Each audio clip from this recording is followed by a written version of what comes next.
جی اس نے 2023 کے matric result میں ٹاپ کیا ہے. ایسے لگ رہا ہے جیسے کوئی یہ دکان ڈلی ہوئی ہے. خود اٹھتے تھے یا آپ کے والدین اٹھاتے تھے؟ والدین اٹھاتے تھے, کبھی کبھی خود بھی اٹھ جاتا تھا. کہ میری میٹرک میں بورڈ میں گجرانوالہ میں 10th پوزیشن آئی ہے. میں صرف اپنی یوتھ کو صرف 3 چیزیں کہنا چاہتا ہوں. سب سے پہلے محنت ہے, دوسرے نمبر پہ وہ ماں باپ کی خدمت کریں, تیسرے نمبر پہ دعا ہے. ورحمۃ اللہ وبرکاتہ. میرے سامعین اور میرے ناظرین, آج میں آپ کی ایک ایسے ہونہار اور اسٹوڈنٹ اور طالب علم سے ملاقات کروانے جا رہا ہوں کہ جس طالب علم نے گجرانوالہ بورڈ میں 2023 میں ٹاپ کیا ہے.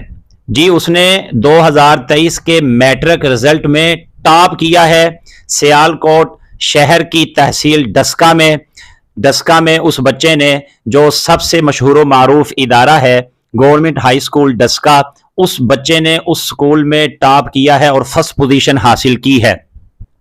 اور اس بچے کی جو لسٹ ہے نمبروں والی وہ میرے سامنے موجود ہے. بچے نے ماشاءاللہ میتھ میں 100% نمبر حاصل کیے ہیں اور اس کے کیمسٹری میں, بایو میں 100% نمبر اس بچے نے حاصل کیے ہیں. اور پھر اس کے ساتھ ساتھ یہ بھی بڑی اچھی بات ہے, خوشائن بات ہے کہ اس بچے نے اپنی پڑھائی کے دوران, یہ آپ میرے سامنے دیکھ رہے ہوں گے کہ یہ کتنے کپ پرائزز میرے سامنے رکھے ہوئے ہیں. یوں لگ رہا ہے جیسے یہ دکان ڈلی ہوئی ہے میرے سامنے, لیکن جی یہ دکان کے نہیں ہے, بلکہ یہ اس بچے نے مختلف مقابلہ جات میں حصہ لے کر ضلعی سطح پر اور گجرانوالہ کی سطح پر اس بچے نے, جو سیرت النبی صلی اللہ علیہ وسلم کے حوالے سے کانفرنس اور مقابلے ہوتے رہے, اس میں بھی اس نے نمایاں کامیابی حاصل کی اور انعامات کو وہ حاصل کرتا رہا. جی ہم آپ کی اس بچے سے ملاقات کرواتے ہیں. جی السلام علیکم ورحمۃ اللہ وبرکاتہ. وعلیکم السلام ورحمۃ اللہ وبرکاتہ. جی آپ کا اسم گرامی کیا ہے؟ میرا نام حافظ احمد یاسین خان ہے. جی حافظ صاحب, آپ ماشاءاللہ آپ نے بڑے اچھے نمبر حاصل کیے. 1100 میں سے 1077 آپ نے نمبر حاصل کیے ہیں. جی آپ اپنے ناظرین کو بتانا چاہیں گے کہ آپ نے اپنی پڑھائی میں آپ کا کیا اس میں طریقہ کار تھا, کتنے گھنٹے آپ پڑھتے تھے, اسکول میں آپ کے جانے کی روٹین کیا تھی, کس طریقے سے آپ سبق پڑھتے تھے, اور پھر اکیڈمی کا وقت کیا تھا, یہ آپ ذرا اپنے میرے ناظرین کو آپ یہ بتائیں. سب سے پہلے تو میں اپنے اساتذہ کرام ہوں, اپنے ادارے کا شکر گزار ہوں کہ اس نے اللہ کے فضل و کرم سے اتنا بڑا ایک اس کا نام روشن ہوا ہے. جی میری روٹین یہ تھی کہ صبح 8 بجے اسکول کی ٹائمنگز ہوتی تھی اور ہمیں سر جو ہیں وہ 6 بجے بلا لیا کرتے تھے, اور چھٹی کا ٹائم 2 بجے تھا, اور 2 بجے کے بعد ہمیں اکیڈمی آدھی انٹرٹینمنٹ, آدھے گھنٹے کی انٹرٹینمنٹ کی ہوتی تھی چھٹی. اس کے بعد شام کے 6 بجے تک ہمیں کنٹینیوسلی سر پڑھایا کرتے تھے. جی ماشاءاللہ بڑی اچھی بات ہے کہ آپ کا یعنی اسکول کی ٹائمنگ 8 بجے تھی. 8 بجے تھی اور سر 6 بجے ہمیں بلایا کرتے تھے, اور شام 6 بجے آپ کو صبح بلا لیتے تھے فجر کے بعد. صبح 6 بجے بلا. اور اسکول میں چھٹی کتنے بجے ہوتی تھی؟ اسکول میں چھٹی جو ہے وہ 2 بجے ہوا کرتی تھی. اور اچھا 2 بجے کے بعد بھی آپ کو 6 بجے تک اسکول میں رہنا پڑتا تھا؟ جی اسکول میں سر ہمیں اکیڈمی پڑھایا کرتے تھے, اس کے بعد پھر ہمیں شام کو 6 بجے ہی چھٹی ہوتی تھی. اچھا یہ جب آپ سارا دن اسکول میں آپ گزار دیتے ہیں, صبح سے لے کے شام تک آپ گھر سے باہر رہتے ہیں, تو جب آپ گھر میں آتے ہیں تو ظاہر آپ تھکے ہوتے تھے سارا دن پڑھ کے, تو واپسی پہ آپ آ کے سو جاتے تھے یا آپ کی کیا روٹین تھی؟ گھر بھی آ کے پڑھتے تھے یا آرام کیا کرتے تھے؟ جب میں شام کو چھٹی کے بعد 6 بجے آیا تھا گھر, تو ظاہر ہے تھکا ہوتا تھا سارا دن کا, تو میں آ کے نماز پڑھتا تھا. اس کے بعد میں شام کو کھانا کھاتا تھا, پھر سو جاتا تھا, اور اس کے بعد میں 10 بجے اٹھتا تھا. اور خود اٹھتے تھے یا آپ کے والدین اٹھاتے تھے؟ والدین اٹھاتے تھے, کبھی کبھی خود بھی اٹھ جاتا تھا. تو اس کے بعد نماز پڑھ کے میں کنٹینیوسلی 2 سال جو ہے میں کبھی 1 بجے تک کبھی 2 بجے تک پڑھتا رہتا تھا رات کے. ماشاءاللہ بڑی اچھی روٹین تھی. اچھا یہ بتائیں کہ جب آپ نے 9 کلاس میں پڑھنا شروع کیا, 9 میں بھی آپ نے نمبر حاصل کیے, تو ظاہر آپ کے ذہن میں ایک ٹارگٹ ہوگا, تو آپ نے کیا سوچ رکھا تھا کہ میں نے کتنے نمبر حاصل کرنے ہیں, اور کیا امید تھی کہ آپ کتنے فیصد آپ نمبر حاصل کر لیں گے, اور کتنا کا آپ اس پڑھائی کے کرنے کے بعد, اتنا پڑھنے کے بعد آپ نمبر حاصل کر لیں گے اور کامیاب ہو جائیں گے؟ کیا آپ کے ارادے تھے, کیا ٹارگٹ آپ نے بنایا تھا؟ جی مولانا صاحب, ہر اسٹوڈنٹ کا یہ ٹارگٹ ہوتا ہے, ہر اسٹوڈنٹ کی یہ محنت ہوتی ہے, اور ہر اسٹوڈنٹ جو محنت کرتا ہے وہ اس کی یہ ٹارگٹ ہوتی ہے کہ وہ جس لائن میں وہ لگا ہوا ہے اس میں وہ 100% کامیاب ہو. یعنی میرا بھی یہی ٹارگٹ تھا کہ میں بورڈ میں پہلی پوزیشن حاصل کروں، لیکن اللہ کے فضل و کرم سے اللہ نے بڑا یعنی کہ اپنا احسان کیا، اور میں تمام اساتذہ کرام کا شکر گزار ہوں کہ میری میٹرک میں بورڈ میں گجرانوالہ میں 10th پوزیشن آئی ہے. میں اس کا بہت اچھا، یعنی آپ نے پورے بورڈ میں 10ویں پوزیشن حاصل کی ہے؟ جی بالکل 10ویں پوزیشن حاصل کی ہے. لیکن جو فرسٹ پوزیشن ہے وہ آپ کی ڈسکا کی تحصیل لیول پر ہے؟ جی بالکل فرسٹ پوزیشن آرٹس میں جو ہے وہ ہمارے اسکول کی ہے، بورڈ گجرانوالہ میں. جی لیکن آپ کی جو فرسٹ پوزیشن ہے وہ کس لیول کی ہے؟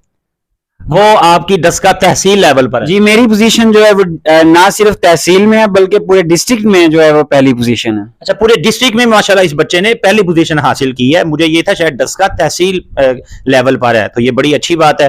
اور اپنے ادارے میں بھی اس بچے نے فرسٹ پوزیشن حاصل کی. اچھا، میں آپ سے یہ سوال پوچھنا چاہوں گا کہ آگے ظاہر ہے آپ نے انشاءاللہ FSC بھی کرنی ہوگی اور امید ہے آپ نے ایڈمیشن بھی لے لیا ہوگا. جی بالکل لے لیا. تو اب آپ کے کیا ارادے ہیں کہ کیا آپ کا کیا ٹارگٹ ہے کہ آپ اسی طریقے سے محنت جاری رکھیں گے اور FSC میں بھی آپ یہی کارکردگی دکھائیں گے اور پھر اس میں بھی آپ اتنے نمبر حاصل کرنے کے لیے دن رات آپ ایک کریں گے؟ کیا آپ کے ارادے کیا ہیں؟ انشاءاللہ میں نے جیسا کہ آپ کو معلوم ہے کہ میں نے میٹرک میں بھی ماشاءاللہ بورڈ میں 10th پوزیشن حاصل کی ہے. لیکن انشاءاللہ میرے جو اساتذہ کرام ہیں اور میرے والدین ہیں ان کی یہ کوشش ہے کہ میں FSC میں ٹاپ کروں، اور انشاءاللہ میں اس ٹاپ کے لیے دن رات محنت کروں گا. اچھا، آپ اس میں یعنی آپ کا عزم مصمم ہے، مکمل ارادہ ہے اور آپ جذبے کے ساتھ پورے اعتماد ہیں کہ انشاءاللہ آپ اس میں ٹاپ کریں گے FSC میں؟ انشاءاللہ ضرور میں دن رات ایک کروں گا، اور جو ہے وہ اپنے والدین اور اپنے اساتذہ کرام کو یہ کر کے نہ صرف دکھاؤں گا، ان کی دعاؤں سے، ان کی محنت سے اور ان کی خدمت سے جو ہے میں انشاءاللہ اپنا نام اور اپنے والدین کا نام انشاءاللہ FSC میں بھی کوشش کروں گا انشاءاللہ. اللہ تعالیٰ آپ کو کامیاب کرے. اچھا، میں آپ سے یہ پوچھنا چاہوں گا کہ ماشاءاللہ آپ حافظ بھی ہیں، آپ نے حفظ بھی کیا اور آپ رمضان المبارک میں اپنا تراویح کے اندر تکمیل قرآن بھی کرتے ہیں. تو آپ یہ بتائیں کہ آپ نے یہ ساری اول کلاس سے 10 کلاس تک ریگولر پڑھا ہے، یا آپ نے پہلے حفظ قرآن کیا، یا 5ویں کے بعد آپ نے حفظ قرآن کیا، بعد میں 6 کلاس میں آپ نے داخلہ لیا؟ کیا ریگولر پڑھا ہے؟ کیا ترتیب رہی ہے؟ جی ریگولر تو میں نے نہیں پڑھا، لیکن پہلے تو میں نے 2 کلاسیں پڑھی تھی، اس کے بعد میں نے حفظ میں مدرسہ داخلہ لے لیا، اس کے بعد میں نے حفظ مکمل کیا، اس کے بعد میں 6ٹھی کلاس میں گورنمنٹ ہائی اسکول ڈسکا میں داخل. اچھا، میں اس بچے کی یہ بات کاٹ رہا ہوں، مجھے بات یہ یاد آ گئی کہ میں نے اس بچے کی تصویر دیکھی تھی. اس بچے نے حفظ کے دوران، گردان کے دوران حفظ میں بھی ٹاپ کیا تھا. مجھے یاد پڑتا ہے قاری ندیم شاہد صاحب بہت مشہور قاری ہیں، بڑا ادارہ ہے ان کا ماشاءاللہ.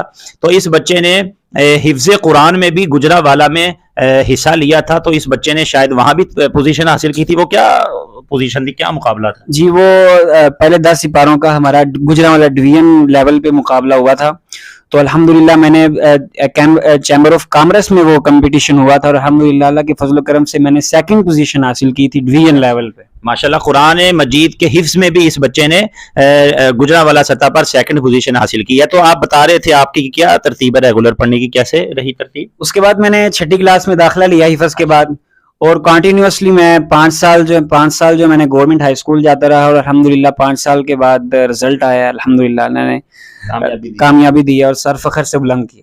ماشاءاللہ، اللہ تعالیٰ آپ کو کامیابی عطا فرمائے. اچھا، آپ یہ بتائیں کہ آپ نے پڑھائی کے دوران اگر آپ نے جو ظاہر ہے تجربہ ہو جاتا ہے، جو آپ نے کمی کوتاہی دیکھی، تو آپ 9-10 کے جو طلباء ہیں ان کو کیا پیغام دینا چاہیں گے کہ اگر وہ محنت کر کے ایک اچھی کارکردگی دکھانا چاہتے ہیں، اچھے نمبر حاصل کرنا چاہتے ہیں، تو ان کو کن چیزوں کو اپنانا چاہیے اور کس طریقے سے ان کو محنت کرنا چاہیے؟ تو آپ ان کو کیا پیغام دینا چاہتے ہیں؟ میں صرف اپنی یوتھ کو صرف 3 چیزیں کہنا چاہتا ہوں کہ اگر وہ ان 3 چیزوں پر عمل کر لیں تو وہ پوری دنیا کو پیچھے چھوڑ سکتے ہیں اور اپنے میدان میں کامیاب ہو سکتے ہیں. سب سے پہلے محنت ہے، محنت میں ہی عظمت ہے. تو محنت میں آپ بتائیں کہ اس کی تھوڑی سی تفصیل بتائیں، محنت کیسے کریں گے، کیا طریقہ کار ہونا چاہیے محنت کا؟ محنت جو ہے نا وہ اس طرح کریں کہ اپنا ٹائم ٹیبل بنائیں کہ انہوں نے کس وقت اٹھنا ہے، کس وقت اسکول جانا ہے، کس وقت آنا ہے، یعنی کہ وہ اپنے پڑھائی اس میں روٹین کے لحاظ سے جس میں ان کو آسانی رہے اس کے مطابق وہ ٹائم ٹیبل بنائیں. اور دوسرے نمبر پہ وہ ماں باپ کی خدمت کریں، ان کے والدین کا احترام کریں، اور تیسرے نمبر پہ دعا ہے.